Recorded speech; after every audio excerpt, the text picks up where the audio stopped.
जय श्री राधे कृष्ण। आज रत्नों के बारे में आपको हम एक ऐसे रत्न के बारे में बतलाएंगे जिसके पहनने से आपका बुखार ठीक हो सकता है। बुखार भी दो प्रकार का होता है, एक दिन में चढ़ता है रात में उतर जाता है, एक रात में चढ़ता है और दिन में उतर जाता है। तो ये रत्न उस ज्वर के बारे में है जो रात में चढ़ता है और दिन में उतर जाता है, और इसी बरसात के मौसम में ही ये बुखार ज्यादा होता है। और ऐसे भी रत्न के बारे में आपको हम बतलाएंगे जिनका प्रयोग औषधियों के रूप में भी किया जाता है। ऐसे भी रत्न हैं कि जिनको आंखों पर लगा देने से आंखों की रोशनी भी बढ़ जाती है, आंखों में चमक आ जाती है। और उस रत्न का प्रयोग जो बराबर करता है अपनी आंखों में, उसकी आंखों की ज्योति कभी नष्ट नहीं होती।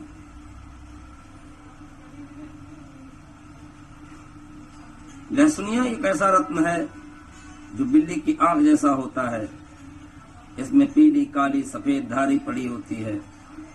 ये केतु ग्रह से संबंधित रत्न है। एक लाड़ली स्टोन होता है। ये लाल रंग का होता है, पारदर्शक होता है। इसमें लाल रंग की और नीले रंग की चमक होती है। इसको सूर्यमणि भी कहते हैं। लाड़ली इसलिए इसको कहा गया क्योंकि ये माणिक्य का उपरत्न है। माणिक्य चूंकि महंगा होता है, इसलिए यदि आपके पास उतना पैसा नहीं है, माणिक्य नहीं पहन सकते, तो माणिक्य का उपरत्न लालड़ी यदि आप पहने तो वो माणिक्य का प्रभाव देगा। इसकी विस्तृत चर्चा आगे अगले एपिसोड में आपको आने वाले भविष्य में बतलाती जाती रहेगी। आप हमारा चैनल बराबर देखते रहिए। रत्न ज्योतिष, रत्नों के बारे में आपको जानकारियां देती जाती रहेंगी। एक पत्थर मकराने की जाति का होता है। लास एक दूध और मजीद के समान बिल्कुल हरे रंग का पत्थर होता है, जिसके खरल बनाए जाते हैं, जिसको कहते हैं लूदिया। शेषमणि भी एक प्रकार का पत्थर है, जिसको उर्दू में जजमानी भी कहते हैं। ये काले रंग का पत्थर होता है। इस सुलेमानी में आता है। शैलमणि भी एक पत्थर है। इसको कहीं कहीं पर स्फटिक भी कहा जाता है। शोभामणि भी एक ऐसा पारदर्शक रत्न होता है जिसको कि तुरमुली के नाम से जाने जाते हैं। संगिया पत्थर होता है जो बड़ी नरम किस्म का होता है। सगे हदाद एक रत्न होता है जो कि औषधियों में काम आता है। कफ की बीमारी जिसको हो तो सगे हदाद रत्न धारण करे। संगे सिमाक पत्थर होता है, लाल रंग का होता है लेकिन हल्का सा मलिन रंग होता है। इस पर छोटे छोटे सफेद छींटे पड़े होते हैं। ये खरल बनाने में प्रयुक्त होता है, जैसे पत्थर का चूरा बनाना हो, नीलम का चूरा बनाना हो, माणिक का चूरा बनाना हो। इसी संगे सिमाक नाम के पत्थर में इसको कूटा जाता है। संगे मूसा एक पत्थर होता है। इसके प्याले और तस्तरियां बनाई जाती हैं। उर्दू में इसको सिया भी कहते हैं। संगमरमर पत्थर होता ही है। संगमरमर पत्थर घरों में फर्श पर काम में आता है और पहनने के काम में भी आता है। संग सितारा एक पत्थर होता है, गिरुआ रंग का होता है। और संग सितारे के स्फटिक के शिवलिंग भी आपको मिलते हैं। इसमें सोने जैसी छींटें पड़ती रहती हैं। सिफरी नाम का एक पत्थर होता है, हरे रंग का होता है। सिंदुरिया एक गुलाबी रंग का पत्थर होता है। सिंगुलो नाम का एक पत्थर होता है, इस स्याही के रंग का होता है। इसमें 6 कलियों वाले सितारे पड़े होते हैं। सिजरी सुनहरा पत्थर ये पुखराज का उपरत्न होता है। पुखराज चूंकि महंगा रत्न होता है, जो पुखराज न पहन सके तो ये सुनहरा पत्थर पहने। पुखराज के बारे में एक और बात है कि ये जितना ज्यादा पीला होगा इसकी कास्ट उतनी ज्यादा बढ़ती जाती है। खेलखड़ी एक पत्थर होता है सफेद रंग का, बड़ा नरम होता है। स्फटिक जो कि पत्थर नरम होता है, पारदर्शी होता है। स्फटिक के शिवलिंग भी होते हैं। आपको स्फटिक का शिवलिंग का दर्शन आप यहाँ से भी कर सकते हैं, जो भगवान भोलेनाथ का साक्षात प्रतीक होता है, जिसको स्फटिक शिवलिंग कहते हैं। स्फटिक शिवलिंग बहुतायत पाए जाते हैं, जिनके आप स्फटिक शिवलिंग आप ये भोलेनाथ का ये स्फटिक शिवलिंग है। ये स्फटिक शिवलिंग भी आप अपने घरों में रख सकते हैं, जिससे कि नकारात्मक ऊर्जा आपके घरों में प्रवेश नहीं करने पाएगी। रक्ताश्म नाम का एक पत्थर होता है। हजरत वीर नाम का एक पत्थर होता है। सोना मक्खी एक पत्थर होता है। सोना मक्खी कंकड़ के समान हल्के पीले रंग का होता है। ये भी सोना मक्खी प्रत्न, ये भी औषधियों के रूप में इसका प्रयोग होता है। हजरत उद, ये गुलाबी रंग का लचकदार पत्थर होता है। एक पत्थर आता है हरितोपल, ये हरे रंग का होता है। हरितोपल पत्थर पन्ना जाति का रत्न होता है। पन्ना जो व्यक्ति न पहन पाए तो ये पन्ना का उपरत्न हरितोपल आप पहन सकते हैं। हकीक की 2000 जातियां हैं,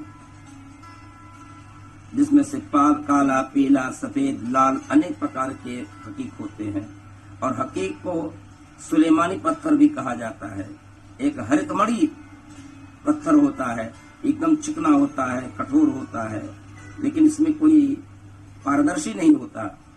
और अंत में आता है सबसे रत्नों का मुखिया, जिसको कहा गया है हीरा।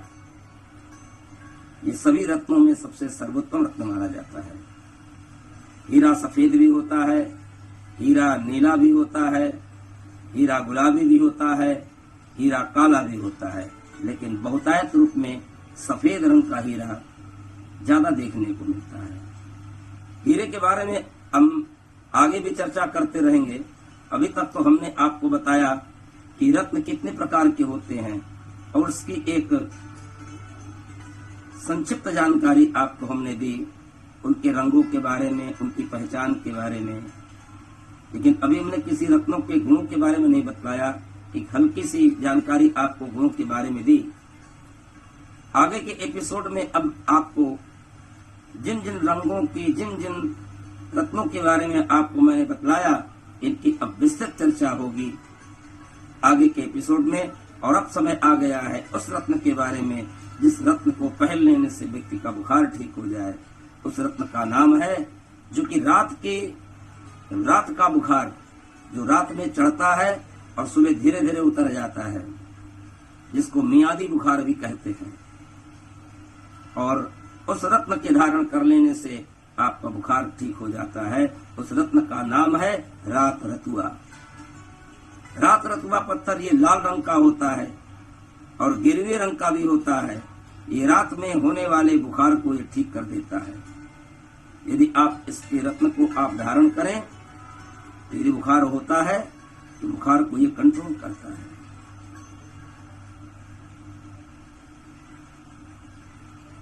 तो रत्नों में एक ऐसे भी रत्न है जिन रत्न को धारण करके आप अपने ग्रहों की शांति कर सकते हैं, अपने ग्रहों को दूर कर सकते हैं। और वो रत्न कौन सा है जिसको आंख में लगाने पर आपकी आंखों की बीमारी दूर हो जाती है? वो रत्न का चूरा मिलता है, बहुतायत मिलता है, सभी जानते हैं। उस रत्न का नाम है सुरमा। सुरमा आंखों में लगाने से आंखों की रोशनी बढ़ती है। तो रत्नों में ऐसे भी रत्न हैं जो रत्न अपना एक चमत्कारिक प्रभाव मानव के जीवन में देते हैं। अभी तक हमने जो चर्चा की, रत्नों के बारे में चर्चा की। अगले एपिसोड में हम आपसे मणियों के बारे में चर्चा करेंगे कि 9 प्रकार की मणियां होती हैं। उन अब मणियों की जो चर्चा करेंगे, हर मणियों की विस्तृत चर्चा होगी। कहाँ पाया जाता है, उनका आकार क्या होता है, किन किन आकार की मणियां पहनने पर क्या क्या लाभ देंगी, क्या क्या प्रभाव मानव के जीवन में होंगी। घृत मणि है, तैल मणि है, भीष्मक मणि है, उपलक मणि है, स्फटिक मणि है, पारस मणि है, उलूक मणि है, जार्जावृत मणि है, मारस मणि है। और इन मणियों में ज्यादातर पारस मणि के बारे में ही लोगों को ज्यादा जानकारी है। पारस मणि प्रसिद्ध मणि है, सभी जानते हैं कि पारस मणि की उससे लोहा छुआओ तो लोहा सोने का हो जाता है। पारस मणि का स्पर्श पाते ही लोहा सोना बन जाता है। अमूमन इस मणि को काल्पनिक लोग मानते हैं, क्योंकि ना तो ये मणि किसी के पास है और ना ही तो किसी ने देखा है। केवल कहानियों में इस मणि के प्रभाव के विषय में सुना जाता रहा है। यथार्थ कुछ भी हो, लेकिन हमारे भारतवर्ष में, हमारी धरती पर न जाने कई ऐसे खाने हुई हैं जहां पर अनेकानेक इस भूगर्भ में वो रत्न दबे पड़े हुए हैं। केवल प्राचीन रूप से उनके बारे में जो हमने सुना है, कहानियों में सुना है, इतिहास में सुना है, ऐसा नहीं कि अगर हमने सुना है उसको देखा नहीं है तो वो वास्तविक नहीं है। कहीं न कहीं कोई न कोई वास्तविकता तो अवश्य होगी। तो ग्रहरत्नों का विस्तृत वर्णन हम आगे करेंगे। आज के लिए इतना ही। जय श्री राधे कृष्ण।